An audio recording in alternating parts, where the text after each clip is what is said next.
All right. Okay, so for our little private class today of 6 students, here we go. All right, let me, I'll share my screen. Where are we?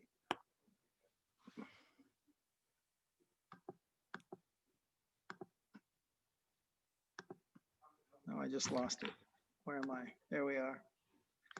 All right. Uh-oh, uh-oh. Oh, well, I'm official, Calvin. I'll go with 6 to be the official count. So even if others are sneaking in, we just got a 7th, I guess. Thanks for joining us. I'm very excited that we have more than 6. Is that Maria that just joined? All right. I should do a screen capture. Sean, thanks for sharing your wonderful background setting of, where are we? Where is that? I have no idea. Maybe I just put it. We have no Looks like idea. Utah to me. You know, it actually does, doesn't it? Like Zion National Park. Yeah, somewhere there. Or somewhere in Saudi Arabia. Who knows? All right. Well, we'll blast through this then. So this is our last regular class. What I use this class for, it's in the syllabus and the agenda, is to review everything that we've gone over so far, kind of a capstone review. And then what I'd like to do is to take the time out. I don't know, maybe after I do that, you guys could maybe ping your classmates, because this part's actually pretty valuable. I mean, it doesn't have to be right now because we can do it later, but I'm going to show you what you're going to get graded on for the final project. And in fact, you know what? I'm just going to jump down, and then maybe in the background you can message your comrades. So this is the last week, of course. So I'm going to give you this week, starting with today's class mostly, to review where you are in your project. And if you clicked on the form, this is essentially the grade sheet for your project. And what I'm doing here is I've highlighted what students tend to not focus on in their project, or they don't pick up these little pieces that are really the most important evidence of that particular task. So welcome, Benjamin. Hi. So what I'm showing right now is just this is the grade sheet that you guys are all going to be using. And I shared with you a link to the online form. And so for next week, what you're going to do, let me back up. So next week, what you're going to do is you're going to take, before the class, you're going to do a video presentation, 20 minutes, where each member of the team presents something. I don't care what you use to record it. You could create a Zoom call or Skype or whatever and download it, or you have a copy, and then share the copy with me. You can use Google Docs or whatever so that I can download it. And the reason for that is I need to have control of it as a file, and then I'm going to upload it to e-learning, and then also to YouTube to share the link with the rest of the class. So that then at 3 o'clock when we start the class, you guys will go through this Google form that has these 6 assessed activities. So as you're watching the video, you'll be grading each of the activity in sequence. And then for each activity, there's a little text section below where you'll just briefly describe your observations. And I'm not looking, as I'm not usually looking for a PhD, I just want a few comments about what you observed. And I'm going to grade you on your observation skills. So you need to be able to see when somebody says, oh, here's my business idea, and then that business idea doesn't describe that they're solving a particular problem or capturing a particular opportunity, then they haven't successfully described the business idea. They've just kind of babbled on about something. And business ideas are specifically to deliver some product or service to satisfy a need or a want. This is marketing 101. And then the next activity we had was the total available market. Then you showed in the project that there's a specific, and I highlighted this part, how big is the market? How many people are there and what's it worth to you? So for example, if you have an average sale price of your product or service of $5 and there are 100 people in that market that represents your total available market, then the value of that market is $500. That's the total available market. That doesn't mean you can get it all, but that's what you're going after. The next was this business diagram. And so I've highlighted here, what is the simple diagram? Do you have a simple diagram laid out using the value chain of activities that identify not everything in the business as we did in the activity? What are the main elements of main activities within the business that deliver the USP? And then what was harder, I think most of you found, is then specifically what are two input process outputs? And it's very specific. That's where you guys got hung up. You were staying at this kind of high level, generally describing how the business gets done. And but the IPO, and now I'm going to jump ahead to a high level diagram. Now you can see why the IPO is so critical, because you can see there in detail, like by the field, you now know, where do I get the input from? Does it come from a device? Does it come from a transaction server or a database server somewhere? And then where does that information go? And how does it get processed? And then what's the output of that data, of that particular piece of data that's integral to your process, your business process? That's why that ends up being so important, because now you can see that in that detail, the connection of how the business gets built up. And of course, there are thousands of these IPOs in a typical business design, but if you can do two, then you can do 1,000. So I'm just zooming in to have you show me that you can get that granular and not get lost in the weeds. The next was virtual communities. This I don't think was very difficult. It was just, you guys had to go figure it out.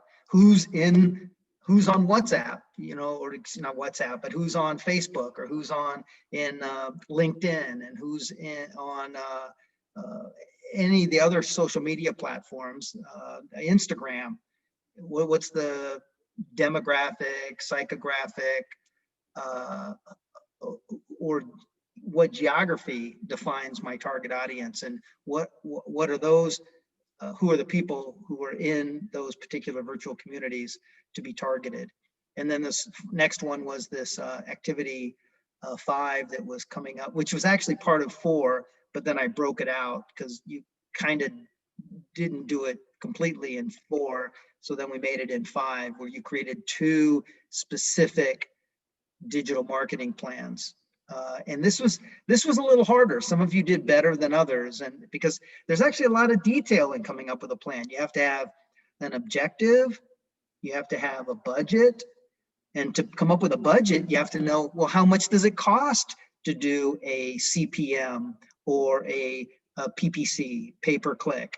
And if I want to target or have the result where I have 1,000 customers coming to my web page, my landing page, well, then how many do I have to, how many impressions do I have to have? What's the ratio of, if I put 1,000 ads out and I get 1%, then that tells me how many I'm going to get coming to my landing page, and I call those conversions. And then therefore, what can I anticipate the outcome to be in terms of my marketing objective? And it depends on what your projects are. Are you just looking for awareness? So that would be CPM, cost per 1,000 impressions. versus am I trying to actually get a sale, convert to the attraction where they've come to my site and I can convert them into selling my stuff. So you have to think about that. And that whole process is actually, I think for those of you who are taking this class, you could say, well, this is the heart of the class. This is, can you imagine and identify what your marketing objectives are, and then can you go and research the different platforms, Facebook or Google ad platform or Instagram with Facebook, of course. Can you identify what specific campaigns you would use to reach your marketing objective? And so I will expect you guys to more fully prepare those if you found that your team was a little light in terms of doing that. And that includes coming up with an ad. What's the objective of the ad? What's the text in the ad? Where are you placing that ad in terms of what platform? If somebody clicks on it, what's the landing page? Thinking about web presence goals in my web, my web page do I have all of the critical components on that web page that my users would expect? And my user could be a buyer or a browser or a shopper. I would just have to think about that. Now, I don't want you don't have to think about everything, but I want you to be thinking about something and then communicating to us in your presentation as well. This is why I created that web landing page this particular way, because this was my ad that they clicked on to get me to the landing page. And my objective is to convert them. If the objective is to convert to sales, and then so therefore I would expect something on that landing page to absolutely reflect the expectations after somebody clicked on that ad. So you see how all that comes together, and so some of you guys did very well. I would also invite you guys, if you haven't yet, go message with another team. I think I've said this a couple times earlier. I don't mind if you guys, you can't cheat. You're not going to cut and paste their stuff because you have a different project, but at least you can see what they thought about as they developed theirs. And I think in last week's, you could go to last week's Zoom and just fast forward to where the teams presented their project ideas, the 2 or 3 that I called out. I think that would be helpful. I got a chat coming in.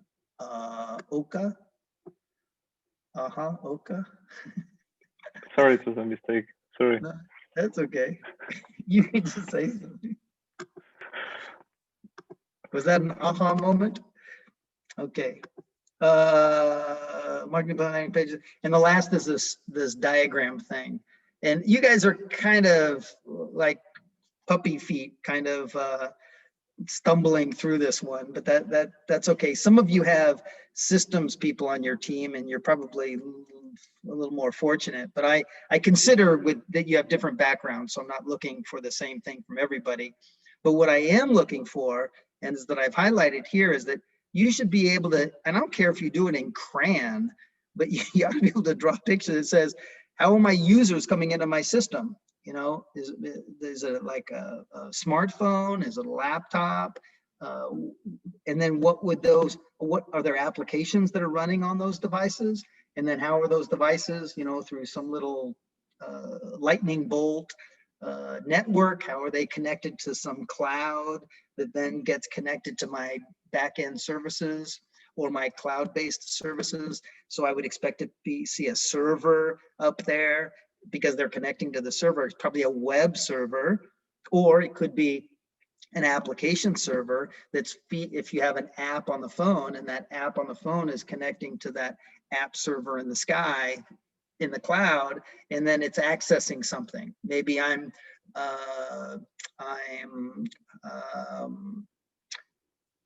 Hrački, and I'm on my Hrački app, and I'm connecting to the web server to try to find a service. So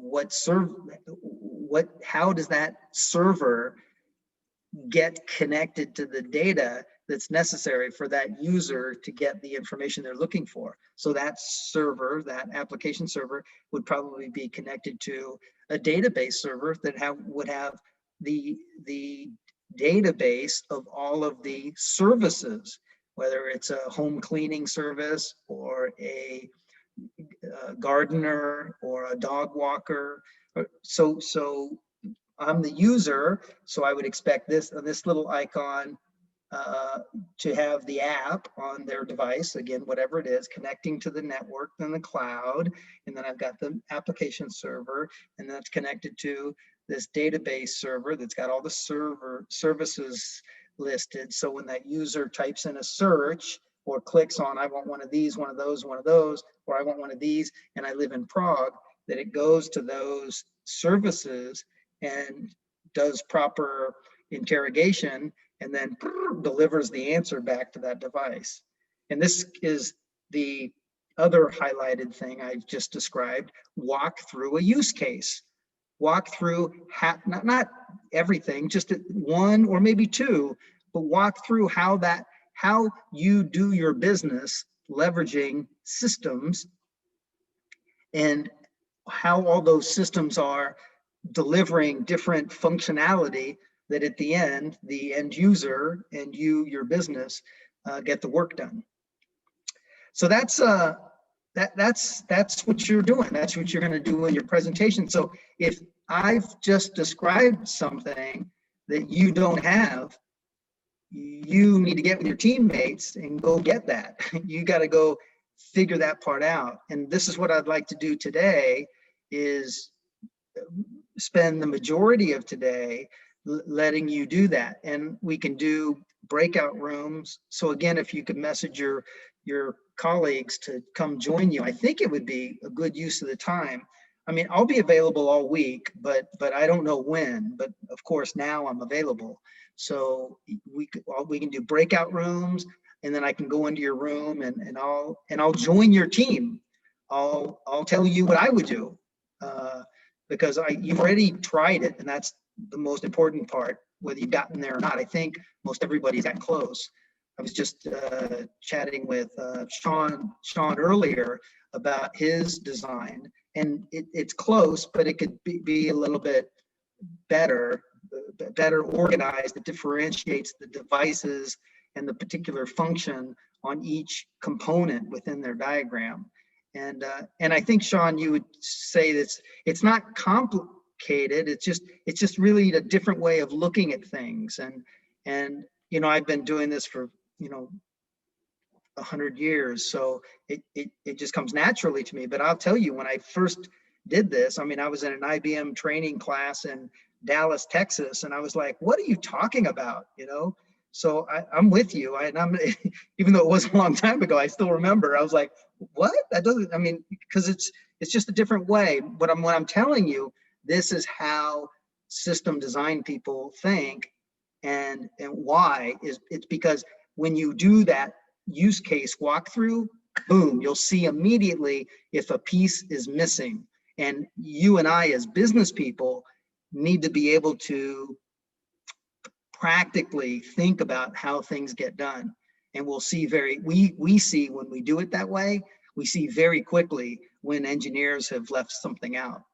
And engineers, although typically bright, aren't perfect. And it's our job always to be the auditor and review, will this, in fact, I'm spending a lot of money and time and energy. I want to make sure that what you're designing does what my business requirements need. So that's why I'm dragging you through the mud on this one a bit, where it might feel a little painful, like you're maybe rubbing your hand across a cheese grater, but it's believe me, it's worth it. And this logic also applies to many other things. One thing I didn't do in this class that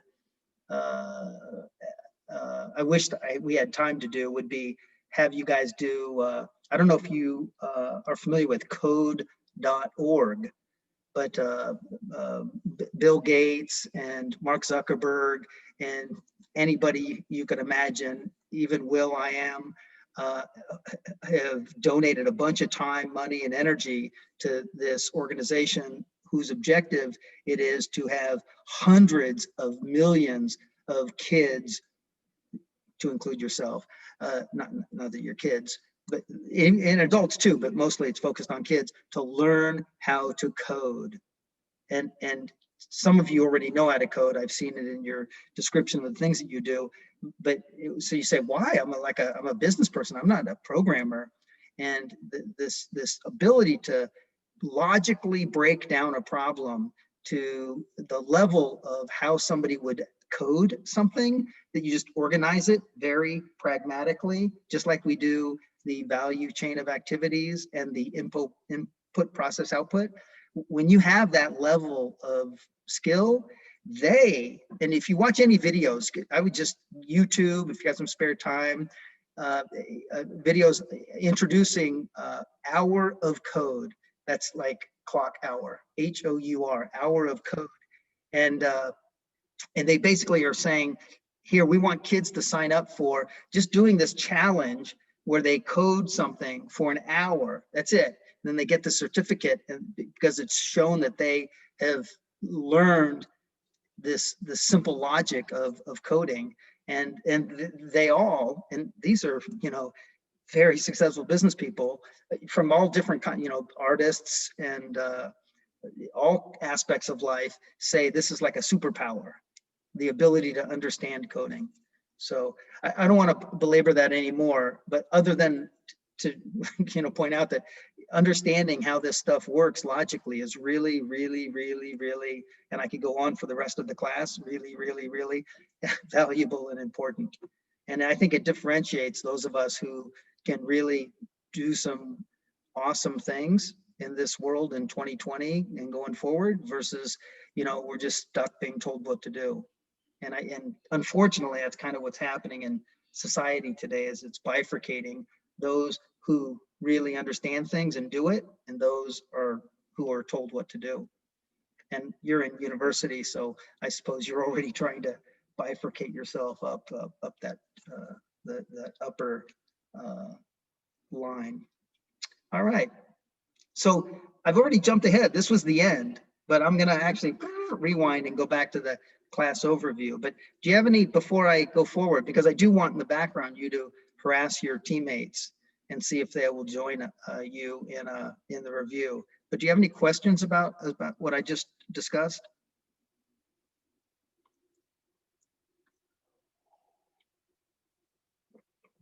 Nothing? Okay. Cool. Okay, so that once again, you're gonna, by next class, by 12 o'clock, by noon, not 12 midnight, noon, next class, December 17th, you're gonna have your recorded video of your project available to me so that I can download it and then put it into the e-learning system. And then also put the final document of your project. So this is activities 1 through 6 all together, nice and clean. You've read through it, you've updated everything, you've cleaned it up. You've probably modified your project a bit as you've gone over the last 14 weeks. So go ahead and make changes to it so that it all reads logically from the business idea all the way through to your system design. And okay, then, so yeah, please go ahead. no, and then the last thing, I would invite you to click on the Google form that I shared with you guys on Slack, because that is essentially this 1 through 6. And just so you can familiarize yourself with what you're going to be doing during the class, as you watch, each of you watch the other teams, not your team. I don't care what you think of your own team, not at this point.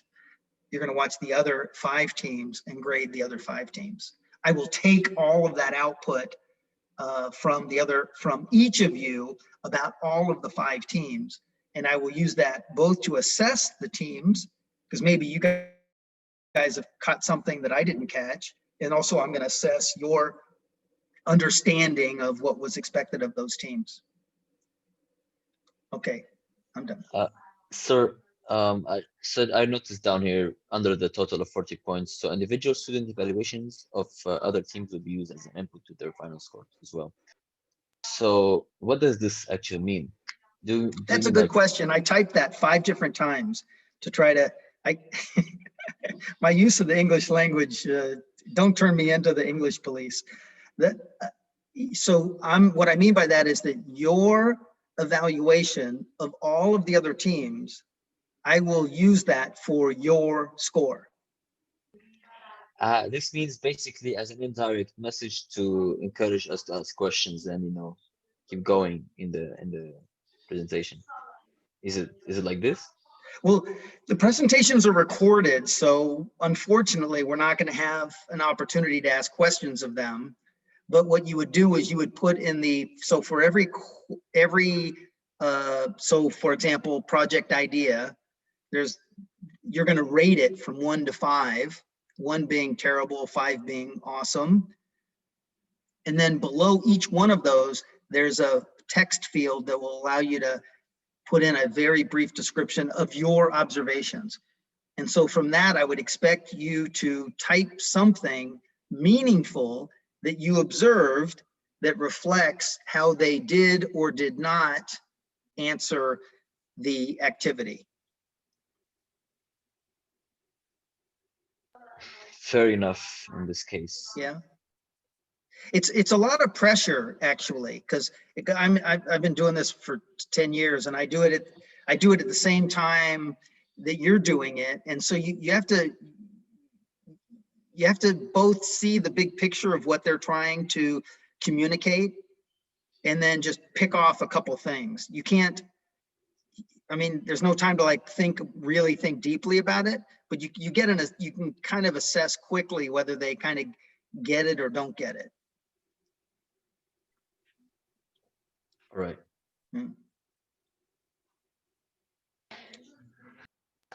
So basically, I'm sorry. No, Overall, so you need the 6 activities in one document, PDF or Word document, does not matter, and 20-minute video of each team member. Yeah. One thing, maybe a little advice, what students typically do, so you're not creating a presentation from scratch. You're essentially going through your project and you're just plucking out main things from the project that will allow you to speak to and present the main point of each of the 6 activities. Fair enough. Thank you. So students usually, it's between 8 and 14 slides. Some students have 20 slides and they almost always run out of time, and unless they're going real quickly, but they try to do too much. So that's a little bit of advice, is it's better to have fewer slides and kind of really make the point. And that's why I've highlighted those sections. Make sure that you make those points that are highlighted, because that's what's most important about those activities.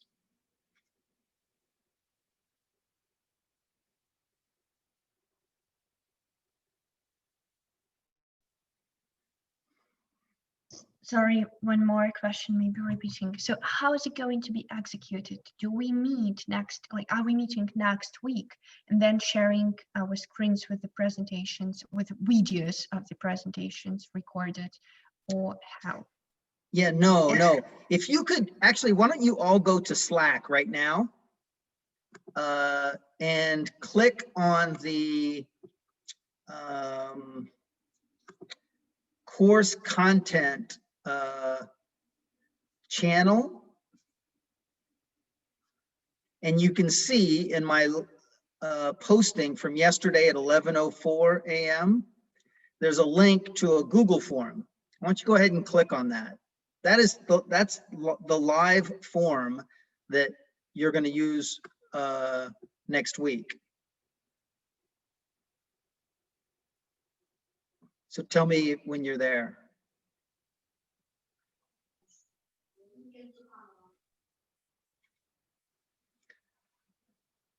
You there?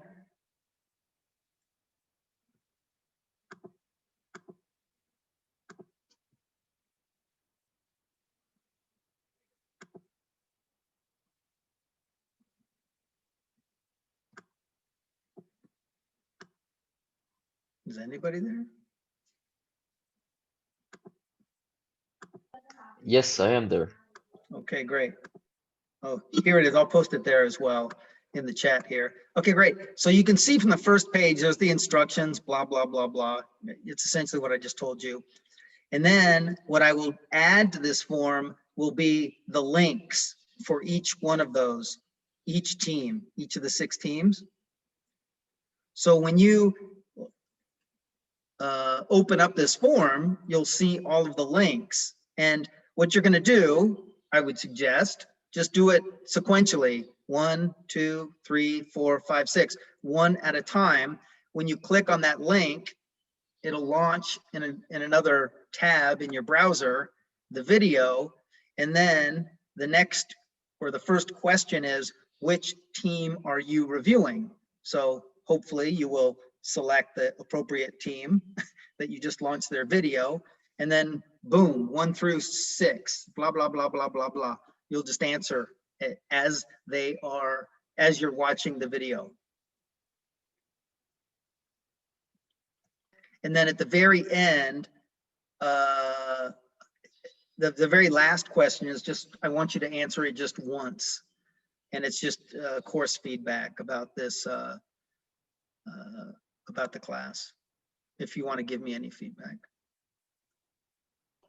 So, sir, you need only one Google form or one form per team. Exactly, 1 form per team. Because then when you hit submit, it's going to ask you, do you want to do this again? And you say yes. And then you'll get another blank form. So each of you will do this 5 times. Of course, skipping your own team. Yeah, we can have a strategy like each one of us in our team, we are 4, so each one of us can, you know, watch another team's presentation, and then we can evaluate it. No, each person will watch each team. So, Okay. for example, you, I will get 5 feedbacks from you. I will get 5 feedbacks from Benjamin. I will get 5 feedbacks from Liza.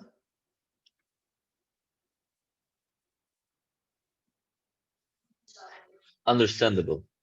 Yeah. So why am I doing that? It gives me yet another data point to see how much you understand what we've done individually, not as a team. This is not a team exercise.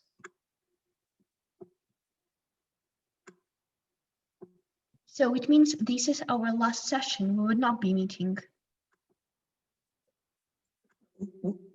We are meeting next week, and for the next session, this is what we will be doing. I will still launch a Zoom call. I still will be available to answer any questions you might have. And I will, at the very beginning, I will just confirm that I have successfully uploaded all of the links.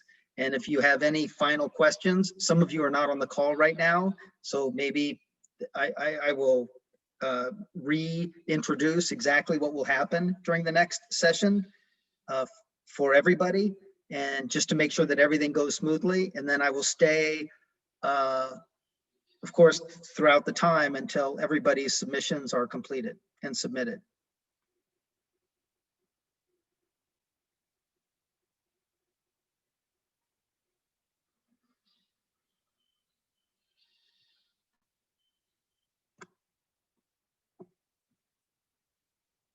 Was that clear? Yes. Okay, great. Any other questions?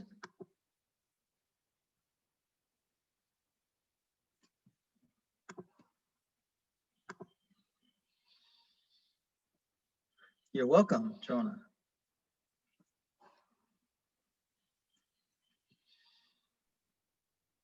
So basically, just to understand, because somehow the idea is left from my mind, So you're gonna put us in the breakout rooms as I understood, and what are we supposed to do exactly?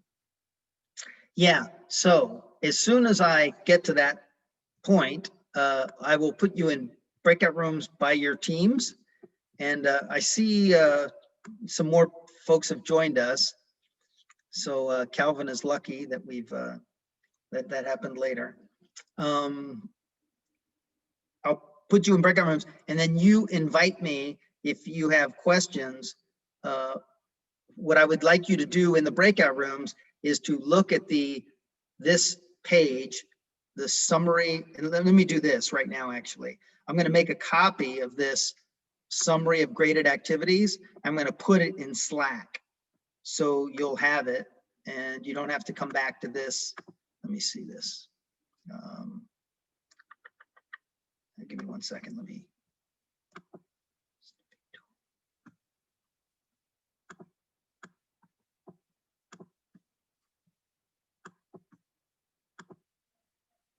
There it is.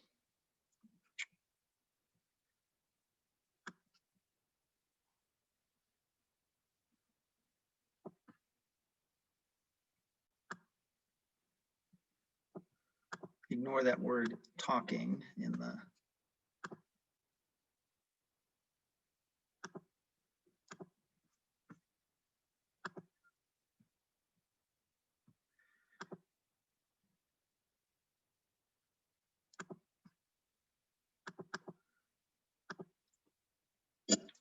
Okay, I just put it in a course content so you can see it. So use this as a guide, and right now during class, walk through your project and see if you feel that you've nailed all of those. And if not, if you want some, or just to ask me, invite me and show me what you think you've got, or if you want my feedback on whether you want some more input on any of the particular activities.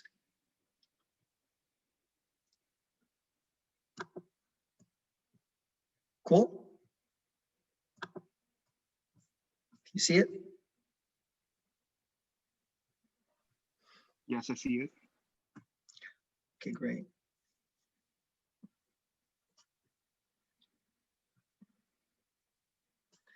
Well, I'm gonna, if you don't have any specific questions, before I do the breakout rooms, let me walk back through and just take this as an opportunity to summarize the main points of this class as we've gone through them, because I'm not going to do this next week. We're simply going to do the presentation and reviews.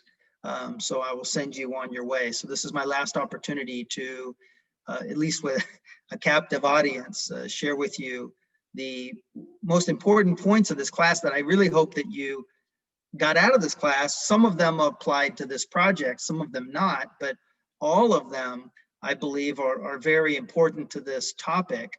And I think the start is that we use and consider e-commerce and marketing technologies to create a competitive advantage.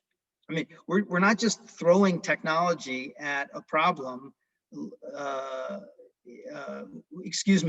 just for technology's sake, but there's a specific objective that we need to consider, and that's where we put our business and marketing hats on, and we think and leverage business strategies, as we've talked about, leveraging Michael Porter or Philip Kotler, just as two of the kind of kings of their respective areas. Kotler, of course, the father of modern marketing, and Michael Porter, the father of modern business strategy. These are real, and there's a reason that these guys are kings of their relative domains, is they really give us some very strong, valuable methodologies for looking at business.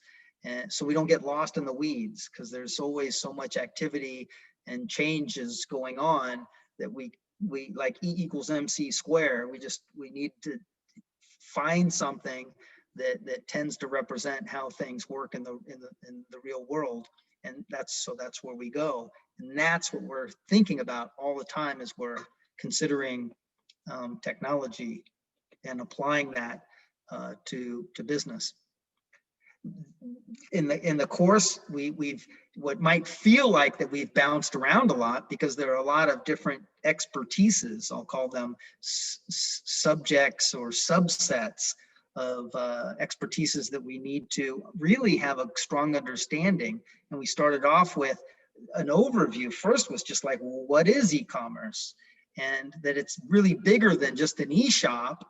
It's really about business being done, leveraging this amazing thing called the internet.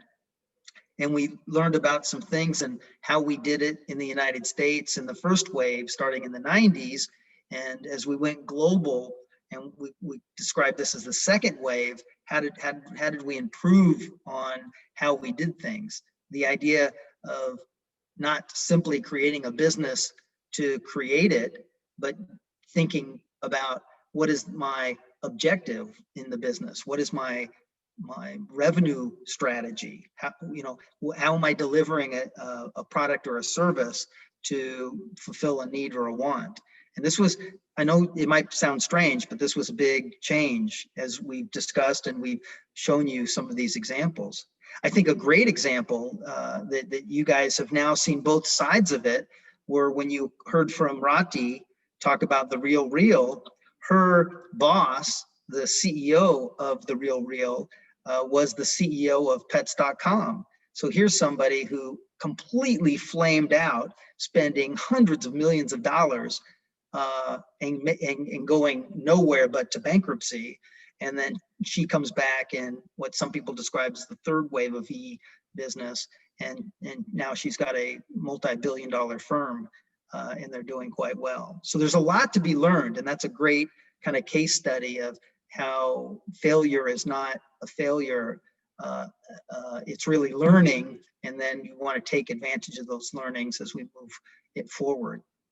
The technology is a little painful to some of you, but hopefully, and I've just put a couple little diagrams here, you can consider this, if you understand client server technologies, you can see how powerful it is that if I have something running on a device and it's connected to something that's running in the cloud that can provide, that has more capabilities. It could be artificial intelligence, it could be accessing massive databases with a lot of information, like it could be geo-positioning services, so that when I'm walking down the street and boom, I walk past a McDonald's and I get a coupon that shows up on my screen that tries to encourage me to go in there and get a Big Mac and fries.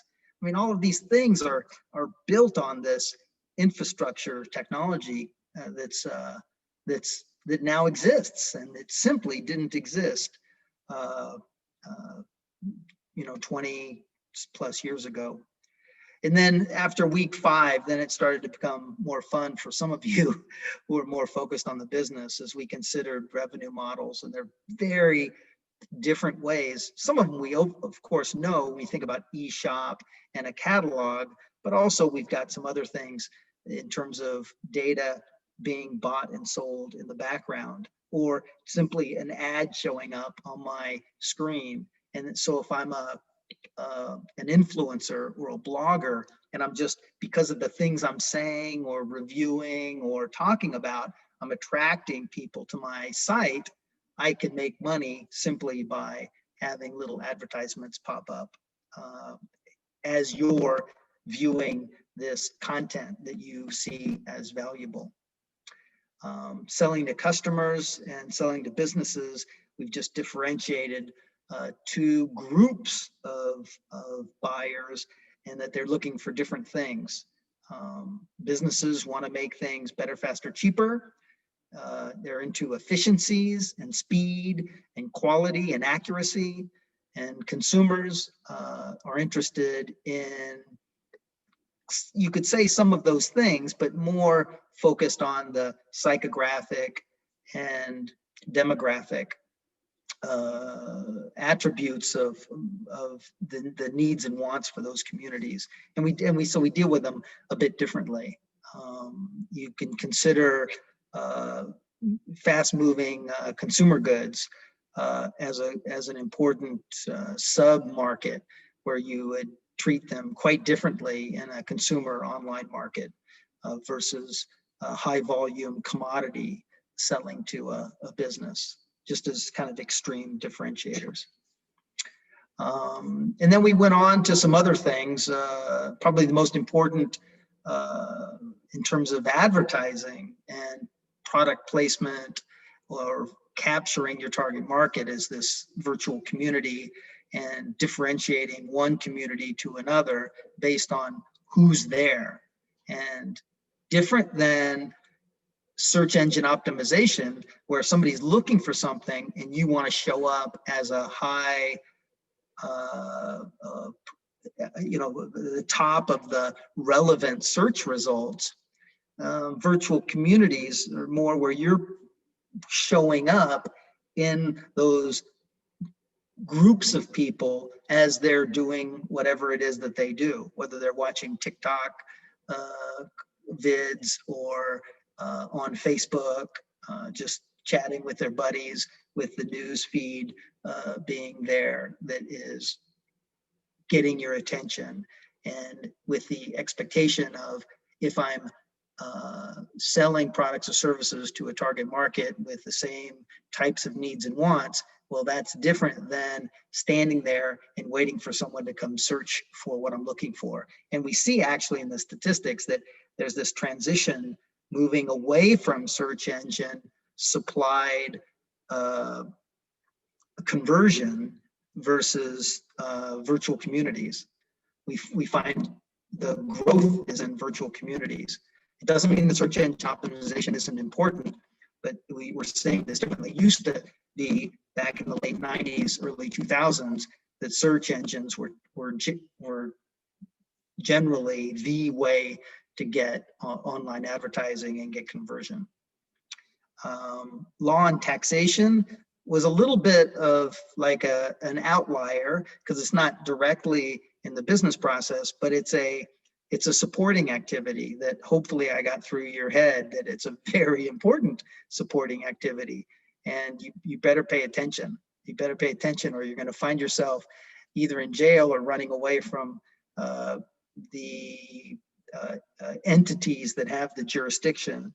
If they've got the reach and they call it power to control you, then you better be careful. So it's always better to plan ahead and get the right advice. Web hosting and e-business software and online security, we kind of bundle those a bit together, in payment systems as well. The point here is that everything's available as a service. So you can go and buy those services that are important to running your business. And hopefully I'll see that in your project design. You'll have those specific services in your high-level diagram, and then in your description, your use case of how you're describing that system supports your business. Hope, if somebody's going to buy something, well, I hope to see in your high-level diagram that there's a online third-party payment system that's going to handle the specific transaction of taking the money from your client and putting it into your pocket. Yeah, but it would be on the system is how that's defined. I would have a question. Do you want us to define which third party we are using, which company we would be using? That's a very good question, and I've generally said no, you don't have to do that, because in this class we don't have the time for you guys to go do the research. But so you could just pick one, and hopefully I've explained that there are many, and so for any decision that you would make, you would identify first what are your requirements, and then you would use a traditional decision-making matrix as you would do before you buy anything. you would say, okay, what's the functionality? What are the services that they offer, and how much money does it cost? Excuse me. So, I mean, use the same criteria buying a car or a laptop or whatever. So, so the short answer is no. I just want you to identify that you will have one, and generally, how does it work? Okay, thank you. Welcome. So that was the semester. So we went through a lot of stuff, and but hopefully you can see how it all comes together. And my intention throughout this semester is to share with you what my experiences have been in the real world and what they continue to be. Because as I told you at the beginning of class, I'm not dead yet. I don't think so anyway. And so I'm still out there swinging away, and I'm running into problems every day, you know, working with application development teams in India and having legal challenges in India where somebody's messing around with our intellectual property. And also, how do you work remotely online in that environment doing development? And how does product development come into the rest of the business process? How do we do marketing, sales and marketing? How do we attract our target market? Who is our target market? Where do I go find those people? And then the whole life cycle of managing a product, an online cloud-based product. It's very complicated, and thankfully, I mean, and I think anyone who would do this for a living, it's a ton of fun if you love a big challenge and you love solving big problems. And the world is your oyster, and you just have to be really clever about things. And you either have to learn it yourself, or you have to learn it enough and then partner with people who really understand other aspects of the business. And then collectively, then you can go after it, and you can do anything. And so that hopefully I have shown you the major things that one needs to consider in either leveraging e-commerce for an existing business or starting a new business venture. This clearly cannot be accomplished in one class, but minimally, it just introduces you to what in my experience and experience of other experts who have written these books, identifier the must knows before you endeavor in such a challenge.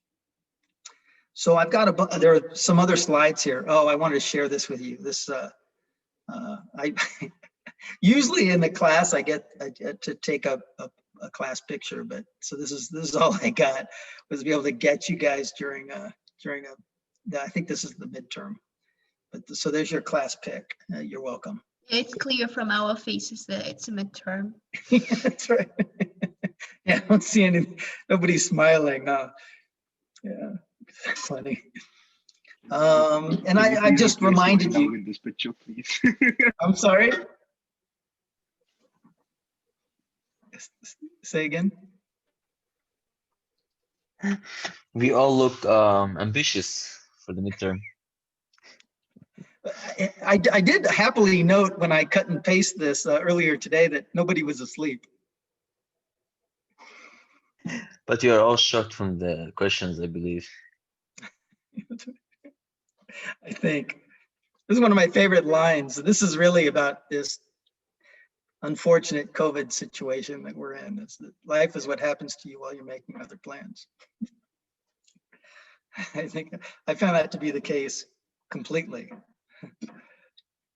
So I just captured some other things just to remind you, to highlight some of the things that we've called out in the class that I exceptionally think are important to remind yourselves about, because I think it gives structure to what it is that we've gone through together. So with that, do you have any questions or thoughts or something you wanted to share, either about the class or about what we just discussed? I just have a question regarding like let's say in the future in after for example 2 years or let's say 1 year, are we going to have the same slides like on e-learning, or are you going to like shut them off and take them off? That's a great question. So the quick answer is, in truth, I don't know. I actually just sent an email last week to the the general manager to Sotiris Foutsas. And I said, because I got a message that they were deleting emails for like 10 years ago, students. And I sent them a message and I said, why in the hell would you do that?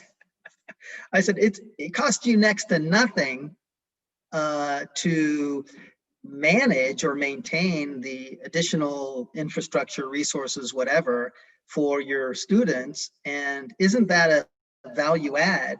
That, by the way, I'm being totally frank with you. That's a value add that UNYP would offer, that because one of the things, you would know this, but one of the #1 recruiting mechanisms for UNYP and most universities is through the alumni. So I would think that in the grander scheme of, marketing, you would want to keep your alumni coming back. Not that you're going to be, signing on every week or whatever, but you would just want to have access to that historical record of your education. And so I didn't hear back directly with an answer, but that tells me that there is some weeding out, that some maintenance that they do where they erase some of the history past some number of years. So I always, just as a matter of practice, I always copy everything that I am legally allowed to copy and store it. I have terabytes of data stored personally, from my business records all the way back to whenever I had a computer and had digital content. So I can actually pull out a presentation that I gave when I was a rookie at IBM back in late 1980s, strange, sadly, or whatever. So I would recommend that to everybody. If you see something of value, take it and store it, and don't be dependent upon somebody else making that available to you. That's the answer. Thank you for the reply. And by the way, separately, on the same note, these Zoom calls, the Zoom classes, I don't plan to ever delete those.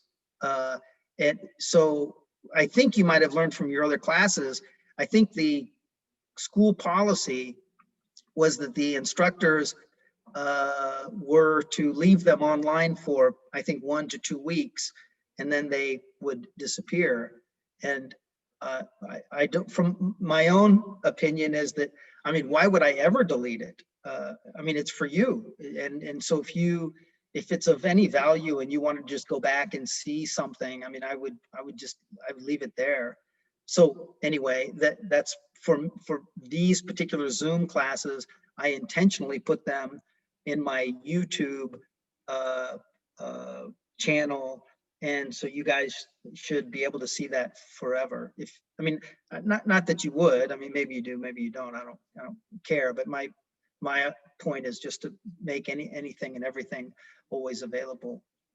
And let me make a separate statement that I'm always available to you guys for whatever. If you've walked through my class and you go on to do something or need something or have questions about something, or you're looking for a resource to do something and you don't know where to go, or you just want to bounce an idea off somebody, I'm completely available to any of you. I get calls every semester from students from a few years ago, and sometimes as many as 10 years ago, that come back, and sometimes they're just telling me what they're up to.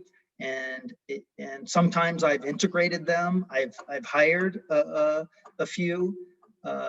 So that, you know, you never know. So yeah, please, if you want to, make me part of your network of resources to go off and change the world. Can we connect with you on LinkedIn?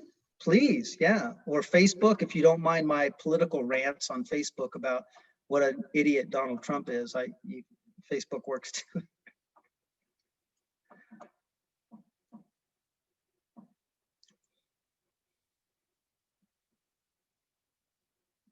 Okay. Thank you. All right. So let me now, I will open up the breakout rooms, and I will, I'm going to do it like before because I can never remember who goes to what room. So I'll just go through. I'll have 6 breakout rooms. I'm going to let you choose for those of you who know how to choose. And if you don't, then I will just put you in a room. So if you guys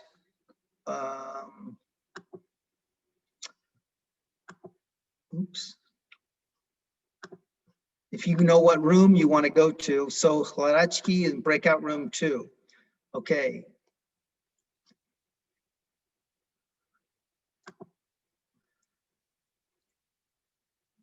My food room 4. Okay, so Hladacki, Sean in room 2. Oh, he jumped in there himself. Look at that. Skills. Farouk jumped into room 3. Look at you guys, self-serving. If you've not figured out how to get into your own room, just tell me and I will put you in a room. Please put me in my room, please. What room do you go? Oh, 4. I see. Room 4. Sorry. Yeah, I see. Okay. Thank. Joanna, room 2.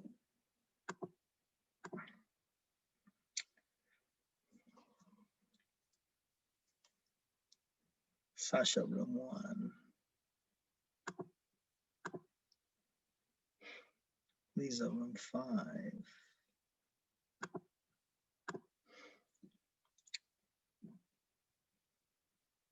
Omar, room 5. Maria, room 2. Arthur, did you say? I don't see Arthur. Where do you want to go, Arthur?